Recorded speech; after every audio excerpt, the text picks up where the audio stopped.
앞으로 능력 있는 기도를 하는 사람만 살아남는 시대가 온다. 쉰 목사. 이제 세상이 바뀌고 있다는 것을 부정하는 사람들은 단 한 명도 없다. 긍정적으로 바뀌는 게 아니라 불안하고 불확실하게 바뀌고 있다. 하나님께서는 종말의 시계를 앞당겨서 초읽기에 들어갔다고 해도 틀리지 않을 것이다. 성령께서는 필자에게 종말의 때가 지연되는 이유는 기도하지 않는 사람들에게 기회를 주기 위하여 연기하셨다고 하셨으나 이제 하나님의 인내심도 바닥이 나셨음을 눈치챌 수 있다. 그래서 우리가 어떻게 살아야 하는지 고민해야 할 때가 온 것이다. 지금까지 믿고 의지하였던 모든 것들이 순식간에 날아가 버리는 사건이 비일비재하게 될 것이다. 그래서 어떻게 살아남아야 하는가? 자신의 학력이나 경력, 국가 자격증이나 기술, 직장, 부동산, 주식 등의 재산에 기대를 할 수가 없다. 그 전에 당신이 믿고 살았던 것들이 쓸모없게 되거나 하찮게 되어버린다. 하나님께서 안일하게 살던 세상 사람들의 삶의 터전을 마구 흔들기로 작정하셨기 때문이다. 이제는 하나님의 능력으로 사는 사람들만이 평안하고 형통하게 살게 될 것이다.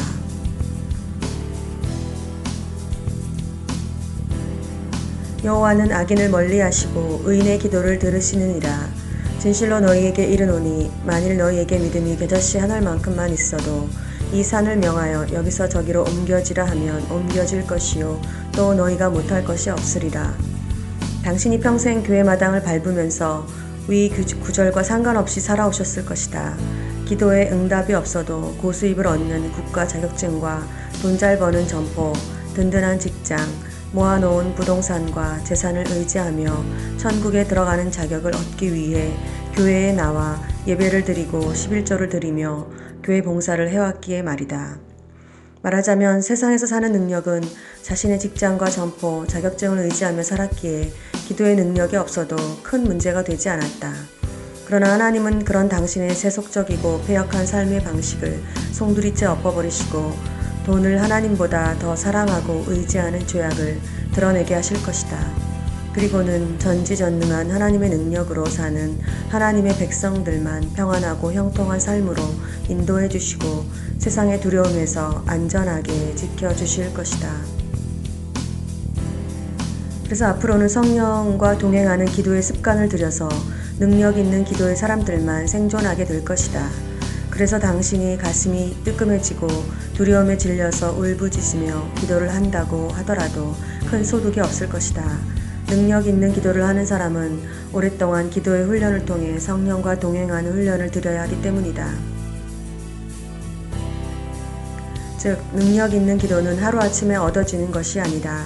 그동안 우리네 교회에서는 기도할 생각도 없이 종교적인 의식을 마치고 모여서 먹고 마시고 즐기는 일에 세월을 보냈다. 이제는 그 패역한 대가를 혹독하게 치르게 될 것이다. 성령의 능력이 없는 교회는 순식간에 문을 닫게 될 것이며 양들은 울부짖으며 거리를 방황하게 될 것이기에 말이다. 그렇더라도 당신이 해야 할 것은 많지 않다. 이제라도 하나님을 마음에 두기 싫어하며 하나님을 찾지 않았던 죄악을 회개하며 용서해달라고 통곡해야 할 것이다. 그래야 영혼이라도 구원받을 수 있는 기회가 생길 것이다. 그러나 지금 그렇게 하더라도 기도의 능력과는 상관이 없기에 거친 세상의 파도에 휩쓸려서 고통을 면치 못하게 될 것이다. 그동안 당신이 평안한 세상의 날 동안에 종교적인 교인이 되어서 자신의 욕심을 채우고 자기 의를 내세우고 자기 만족을 즐기면서 하나님과 교제하는 기도를 잊은 대가이다.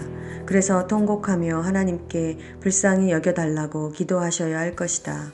혹시 하나님께서 당신의 눈물을 불쌍히 여기셔서 고통의 날을 감해 주실 줄 누가 알겠는가? 크리스천 영성학교 쉰 목사.